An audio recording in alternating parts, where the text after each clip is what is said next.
À ce propos, quel est ton message aux agriculteurs qui nous regardent? Eh bien, je voudrais tout simplement leur dire, c'est quelle caméra?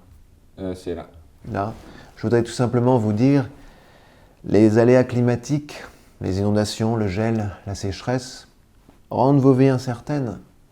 Eh bien, peut-être est-ce le signal qu'il est temps pour vous de trouver peut-être un vrai métier. Parce que arroser les plantes, regarder les cultures, caresser les vaches, c'est très bien, mais on fait ça en rentrant du travail, ou bien le dimanche. Voilà. Il faut que ça reste un loisir, pour que ça reste pour vous aussi un plaisir. Voilà mon message aux agricultrices et aux agriculteurs qui sont très durement touchés. C'est vraiment pas facile pour eux actuellement. Quelle est ta famille politique en termes d'idéologie? Oh, je suis un gaulliste social. C'est-à-dire que mes deux figures tutélaires, c'est De Gaulle et Hitler. Parce que, qui s'adoraient d'ailleurs en privé, hein, on le sait maintenant, c'est vrai que leur rivalité a été un peu montée en épingle par les médias pour vendre du papier. Mais bon, pour une confidence, le discours de Hitler sur la solution finale, qui est ça a été, on a vu que l'auteur finalement, c'était un certain C. De Gaulle. Donc tu vois, il s'échangeait des trucs, des tips. Et c'est un peu exactement comme les Beatles et les Stones 20 ans plus tard, qui en fait étaient très potes.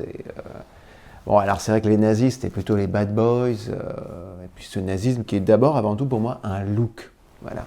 Donc choisir entre De Gaulle et Hitler, moi je m'y refuse. Voilà. Et donc de Gaulle, je revendique l'héritage institutionnel considérable, la cinquième. Je revendique également les grands projets pour la France, la lutte contre le nazisme également. Et puis de Hitler, ben, je revendique le nazisme d'abord et avant tout, et puis les grands projets aussi. Et sur l'islam? Le voile intégral n'est pas compatible avec le réchauffement climatique. Alors quand il pleut, je comprends tout à fait qu'on veuille porter un voile, surtout des personnes qui ont les cheveux qui frisent facilement avec l'humidité, mais on est quand même dans un monde qui va vers moins en moins de précipitations. Justement, les défis liés à l'immigration. Eh bien, les défis de l'immigration, justement, le général de Gaulle lui-même s'en inquiétait. Que son village de Colombey-les-Deux-Églises, il ne voulait pas qu'il devint Colombey-les-Deux-Mosquées. Et moi, j'ai pas envie qu'en 2050, on aille se recueillir sur la tombe du général de Gaulle à Colombey-les-Deux-Tanques-Frères. Parce que c'est ce qui est en train de se passer dans le 13e arrondissement de Paris. Et je suis la situation minute par minute.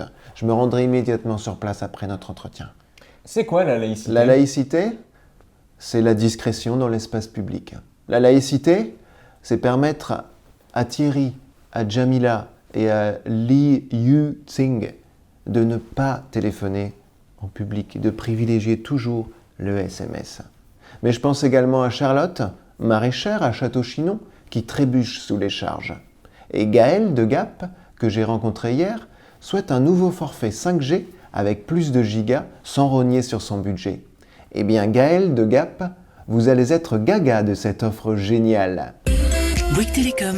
Gaël de Gap voudrait se doter d'un nouveau smartphone 5G et d'un nouveau forfait encore plus généreux avec plein de gigas sans rogner sur son budget. Eh bien Gaël, vous allez être gaga de cette offre géniale. Bouygues Télécom lance ses nouveaux forfaits Sensation. Et pour l'occasion, bénéficiez de 100 € de remise immédiate sur une sélection de smartphones avec le forfait Sensation 80 Go.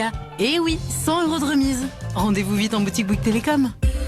Engagement 24 mois, offre soumise à Voilà conditions pour et réseau vous 5G en cours de Gaël, déploiement. mais je vous le redis, utilisez cette offre de notre partenaire en privilégiant toujours les SMS. Pour revenir sur l'insécurité. Mais c'est de l'insécurité. Quand en France, dans toutes les villes de France, on ne peut plus se promener le soir dans les rues de nos villes sans qu'il y ait toujours quelqu'un qui soit en train de téléphoner derrière soi. Vous trouvez ça normal? Quand en France, dans le train, on ne peut plus prendre un train sans que quelqu'un téléphone à côté, moi ça me choque particulièrement quand on connaît l'histoire du ferroviaire. Et parfois je me dis que s'il y avait eu les téléphones portables pendant la déportation, moi, j'aurais vraiment pété un câble. Pardon pour le langage, mais ça aurait été la goutte d'eau pour moi.